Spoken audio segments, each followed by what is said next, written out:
2 ans après le début de la guerre, l'Ukraine s'invite de nouveau à l'Élysée. Réunion ce soir à partir de 17 heures, en présence d'une vingtaine de chefs d'État européens.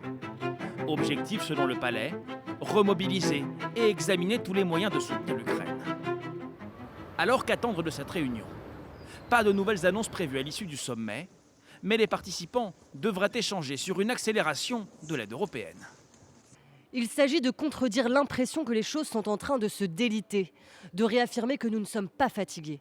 Nous voulons envoyer le message clair à Poutine qu'il ne l'emportera pas en Ukraine. Car depuis plusieurs semaines, l'aide européenne patine. Plusieurs pays, dont la France et l'Allemagne, ont signé des accords de sécurité bilatéraux avec Kiev, mais l'UE peine à tenir ses engagements, notamment en matière de livraison d'obus. L'aide américaine, de son côté, est bloquée par les partisans de Donald Trump, majoritaires au Congrès américain. Hier encore, le président ukrainien l'a rappelé, l'Ukraine ne gagnera pas sans l'aide occidentale.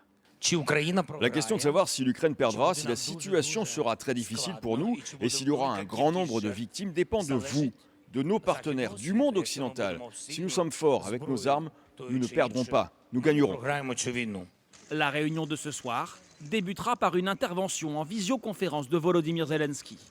Cette rencontre devrait aussi être l'occasion pour les chefs d'État d'échanger sur les cyberattaques russes, de plus en plus agressives, qui représentent un risque montant pour l'Europe, selon la présidence française.